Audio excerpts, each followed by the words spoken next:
지체 없이 싸워 승리하라, 그런 제목입니다. 지체 없이 싸워 승리하라, 이런 제목으로 하나님의 말씀을 전하겠습니다.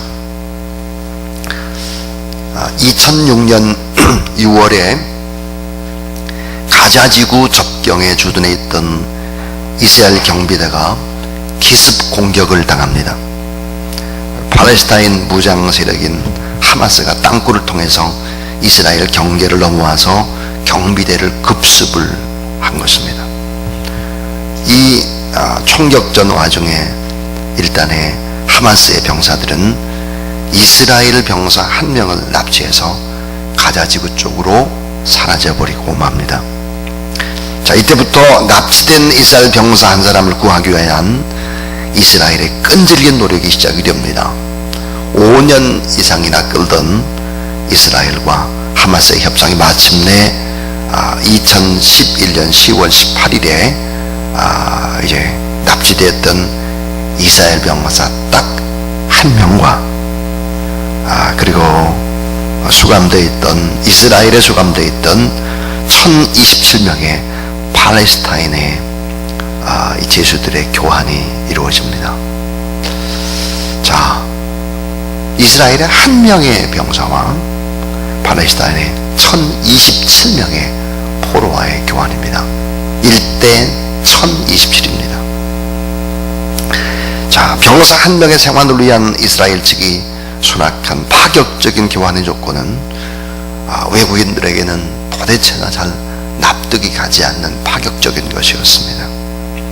그런데 이스라엘과 이 팔레스타인 무당단체 간의 이러한 불균형의 교환은 계속되어 온 일이었습니다. 그 역사를 보면 다음과 같습니다. 1983년 6명의 이스라엘 병사를 돌려받기 위해서 무려 4,700명의 팔레스타인 해방기구 포로들을 풀어주었습니다. 1984년에는 이스라엘 병사 6명과 291명의 시리아 무장단체원을 맞바꾸기도 했습니다. 1985년도에는 이스라엘 병사 이 3명과 1150명의 팔레스타인 테러범들을 맞교환을 하기도 했습니다. 이스라엘은 포로로 잡힌 이스라엘 사람과 또 이스라엘 군인의 생환뿐만 아니라 전산 군인들의 시신을 돌려받기 위한 교환도 다 이런 불균형의 교환을 계속하고 있습니다. 1996년 두구의 이스라엘 병사의 시신과 악명 높은 헤즈볼라의 대원 123명을 교환합니다. 자, 여러분 잘 생각해 보세요. 죽은 두구의 시신을 이스라엘로 가져오기 위해서 헤즈볼라 대원 123명을 교환하고 2008년도에는 두구의 전사자 시신을 돌려받기 위해서 200명의 팔레스타인 테러리스트를 풀어주기까지 합니다. 이런 파격적인 교환에 대해서 이스라엘 내에서도 아주 적지 않은 비판 여론이 있습니다. 그것은 교환협정, 이게 팔레스타인 무장단체로 하여금 이스라엘 인질 한 명만 잡아와도 뭐 1000명, 2000명 이렇게 맞교환할 수 있으니까 한 명이라도 더 이제 공격해서 이스라엘 사람들을 납치하도록 오도하는 결과를 초래한 것이다. 실제로 그런 면이 있었던 것도 사실입니다. 그러나 이런 교환의 정책은 이스라엘의 여러 정권이 바뀌어도 계속되는 것입니다. 계속 정치 지도자들이 교체돼도 조금도 흔들림이 없는 이스라엘 정부가 한 가지 원칙을 고수하고 있습니다. 그것은 이스라엘 군인이 포로가 되었던, 전사를 했던 지구 끝까지 가서라도 이스라엘 본국으로 돌아온다. 포로든 시신이든 남겨놓지 않는다는 거예요. 이것이 그들의 정책입니다. 그리고 시신을 돌려받아서 조국의 땅 이스라엘에 묻어주는 것입니다. 또 하나는 이 상식을 뛰어넘는 이런 수적 불균형 교환에 대한 비판, 이 비판에 대해서 이스라엘 정부가 아주 강하고 단호한 입장을 치우는 그런 이유는 뭘까? 이스라엘 군인의 생명의 가치는 계량화할 수가 없다는 것입니다. 수적으로 그렇게 따져서는 안 된다. 어떤 비싼 대가를 치르더라도 한 명의 병사도 포기하지 않는 나라, 이런 나라이기 때문에 사실은 작지만 강한 군대를 보유한 나라가 바로 이스라엘인 것입니다. 여러분, 이스라엘 인구가 700만 명 남짓하고 면적도 아주 작은 나라죠. 그러나 상위 군인이라든지 전사자들이 비교적 많습니다. 1948년 독립 이후에 끊임없이 크고 작은 전쟁을 계속 치루어왔습니다. 그런데 이스라엘의 제도나 이런 걸 보면 감탄을 합니다. 특별히 보훈 제도는 정말 감탄할 만큼 잘 되어 있는 것입니다. 상위 군인에게 넉넉한 연금을 주는 것은 말할 것도 없고, 주택 구입 보조, 결혼 비용 등 일일이 다 열거할 수 없도록 혜택이 많습니다. 전사자의 경우나 또 배우자나 자녀들 성년이 될 때까지 국가가 전적으로 책임져 줍니다. 특이한 점은 전사자의 부모까지 중류 정도의 생활을 할 수 있도록 모든 연금을 지급하고 있습니다. 그러니까 전사자의 이 부모나 모든 형제자매는 국가가 완벽하게 봉양한다, 그런 뜻입니다. 이러한 보훈제도는 이스라엘이 부자 나라이기 때문에 하는 것만은 아닙니다. 국가를 지키기 위해서 싸우다가 다치거나 전사한 군인에 대한 감사의 보훈, 국가가 최우선을 두기 때문입니다. 완벽에 가까운 보훈제도를 갖추고 있는 나라, 이스라엘의 군인들 정부를 절대적으로 신뢰합니다. 어떤 경우에도 국가가 자신과 가족들을 버리지 않는다고 하는 믿음을 갖고 있습니다. 목숨을 아끼지 않습니다. 작지만 강한 나라 이스라엘에서 우리가 배우는 점은 한두 가지가 아닌 것입니다. 여러분, 조금 전에 제가 2011년 10월 18일에 납치된, 그래서 이 병사 한 명 때문에 5년을 협상했다. 5년 협상 끝에 이스라엘에 수감되어 있던 1027명의 팔레스타인 이 포로들과 교환이 이루어졌다 그랬습니다. 자, 한번 생각해 보세요. 그러면 5년 동안 끊임없는 이 투쟁을 통해서 납치된 병사 한 명과 1027명의 팔레스타인 포로와 맞교환이 이루어졌는데, 풀려나온 이 한 명의 병사는 어떻게 살아갈 것 같습니까? 자신 한 사람을 위해서 힘써준 국가에 대해서 어떤 마음을 품고 살아갈 것 같습니까? 여러분, 한 사람을 얻는 것은 그 생명의 가치는 돈으로 계산할 수 없고 또 수치로 계량화할 수가 없다. 사랑도 마찬가지인 것이죠. 이렇게 한 영혼을 소중히 여기기 때문에 그 나라가 강한 것입니다. 여러분, 미국도 마찬가지 아닙니까? 미국도 지금 북한에 억류되어 있는 사람, 그 한 사람을 위해서 제가 최근에 게네스베라고 하는 북한에 억류되어 있었던 그런 시간들을 책으로 쓴 것이 있습니다. 최근에 나왔는데 한 2주 전에 나왔어요. 그 책을 보면서 깜짝 놀랄 수밖에 없었습니다. 그 한 명을 북한에서 이제 데려오기 위해서 얼마나 많은 노력을 미국이 하고 있는가. 그것이 강한 나라의 특징인 것입니다. 자, 오늘 왜 장황하게 이런 얘기를 제가 했나 하는 것이죠. 오늘 이 본문에 보니까, 자, 파죽지세로 싸움을 합니다. 자, 파죽지세로 싸웁니다. 목숨을 걸고. 그래서 결국은 승리를 하게 되는데, 자, 그 승리가 막게다라고 하는 곳에서 승리하고, 림나에서 승리하고, 라기스에서 승리하고, 에글론에서 승리하고, 특별히 헤브론에서 승리합니다. 그리고 드빌이라는 곳에서 승리하죠. 그러니까 연전연승, 6연승을 하게 되는 거예요. 싸움에서. 자, 이 전쟁, 그래서 이 하나님이 싸우시는 것이다. 한 영혼이라도 다치거나 상함이 없이 하나님께서 보호하고 하나님이 싸우신다. 이 전쟁이. 자, 오늘 설교 제목이 지체 없이 싸워 승리하라입니다. 왜 이 전쟁의 특징이 있는데 그 특징이 뭘까? 왜 하나님이 이렇게 하실까 하는 것입니다. 이 특징에는 세 가지 특징이 있는데, 자, 첫 번째는 따라하세요. 신속한 전쟁. 자, 신속한 전쟁입니다. 하나님의 명령은 아주 신속하게 진행되길 원하는 것이죠. 자, 왜 그랬을까요? 죄악에 관영한 땅, 우상 숭배와 수많은 타락과 잘못된 세속에 찌들어 있기 때문에 빨리 저 우상들을 없애야 한다는 것입니다. 오래전에 계획된 하나님의 섭리를 따라 나타난 이 가나안 정복의 전쟁에는 우리가 꼭 배워야 될 것이 있습니다.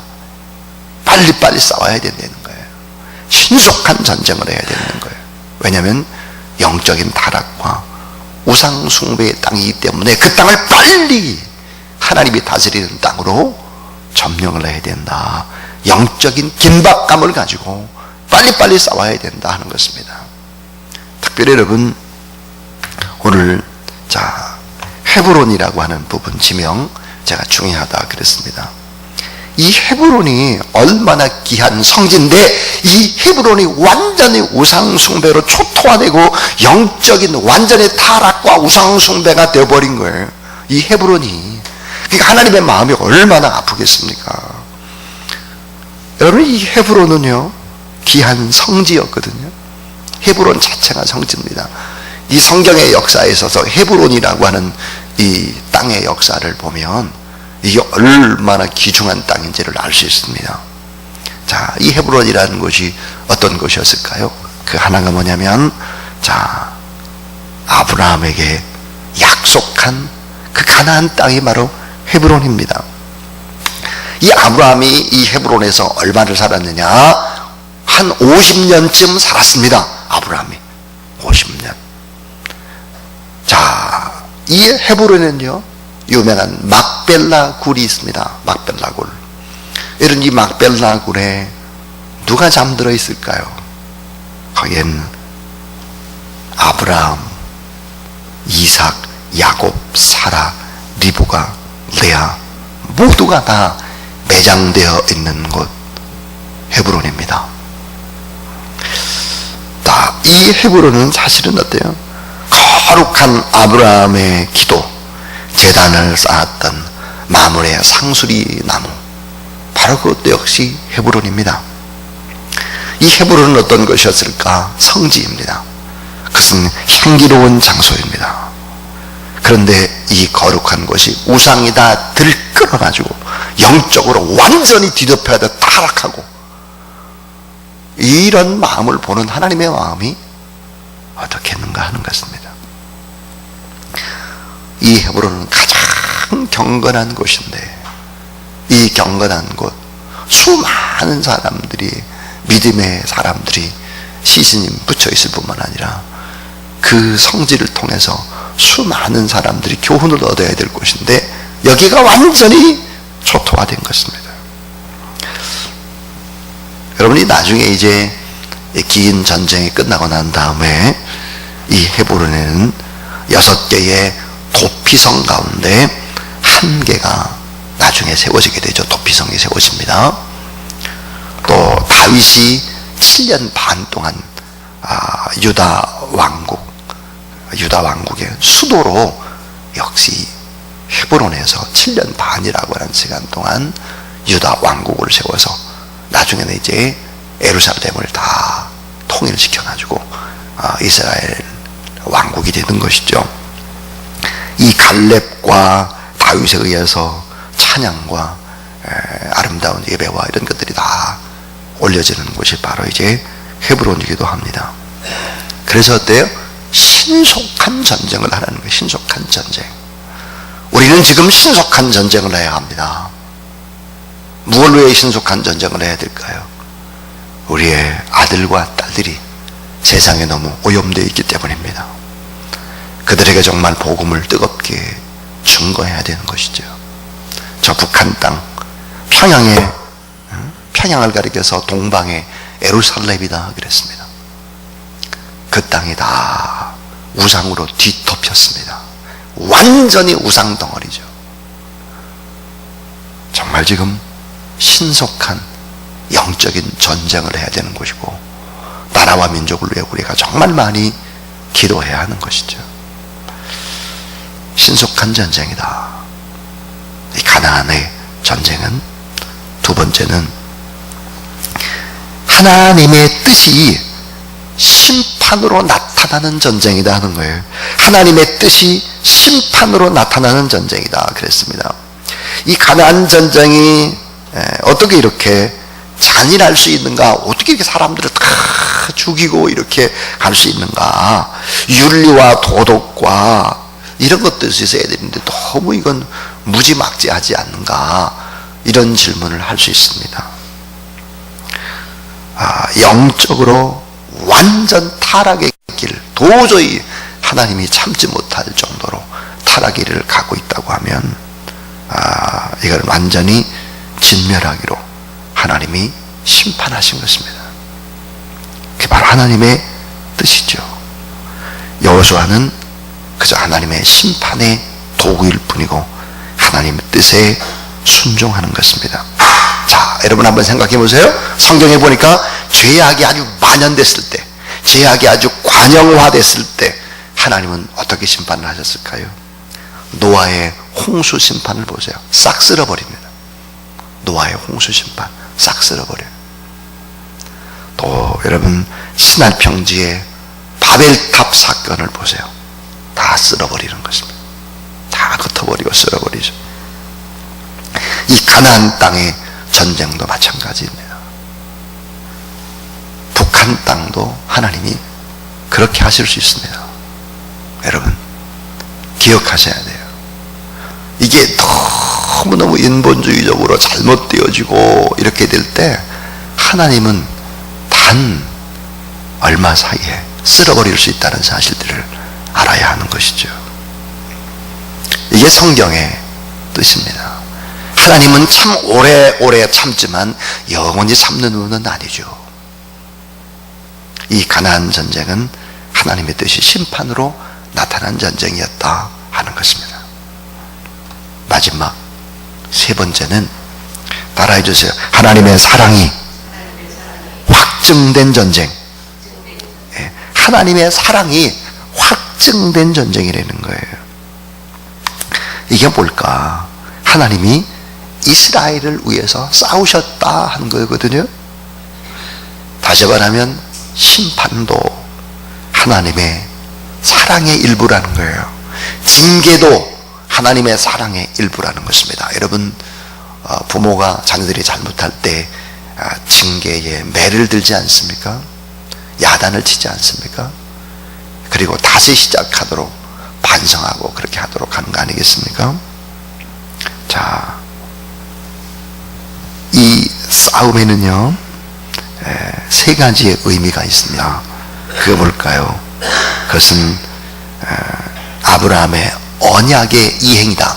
아브라함의 언약의 이행. 그래서 가나안 땅을 새 땅으로 이스라엘 백성들에게 주겠다고 하는 이 아브라함과의 언약의 이행이기 때문에 이 전쟁은 하나님의 섭리적인 역사가 있다는 거예요. 전쟁에는 하나님의 섭리적인 역사가 있다.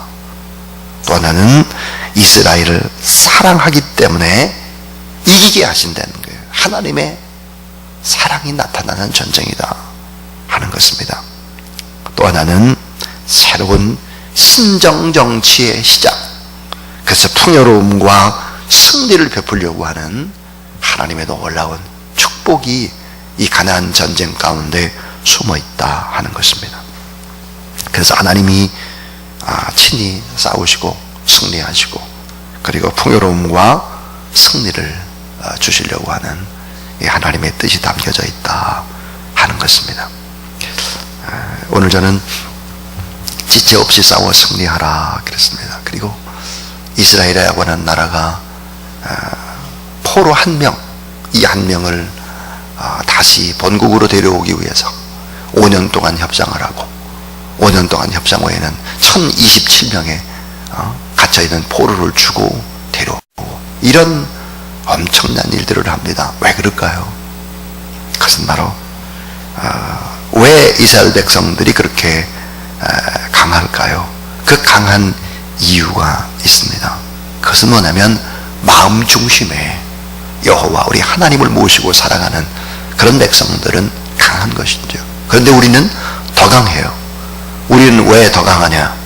예수 그리스도가 내 안에 계시고 성령이 우리 안에 계시기 때문에 더 강한 것이죠. 또 왜 강하냐? 여호와 하나님의 이름을 높이며 사랑하는 예배하는 백성은 강한 것입니다. 또 하나는 눈으로 보이는 가치보다 보이지 않는 그런 귀한 가치에 목숨을 걸고 살아가는 사람, 진짜 가치에 목숨을 걸고 이 살아가는 사람들은 강한 것입니다. 그런 사람을 위해 하나님은 직접 싸워주시는 것입니다. 그래서 이 가나안 전쟁의 싸움은 여호수아나 이스라엘 백성들이 하는 싸움이 아니라 하나님이 하는 싸움이었다 하는 것입니다. 그 싸움의 특징은 신속한 전쟁, 너무 타락했다, 빨리빨리 그를 없애지 않으면 안 된다. 하나님의 뜻이 심판으로 나타나는 전쟁이다. 이 전쟁 속에도 하나님의 사랑이 확증된 전쟁이었다 하는 것입니다. 오늘도 여러분, 우리가 하나님 앞에 예배드리는 것은 영적인 싸움에서 승리의 고지를 점령하는 것입니다.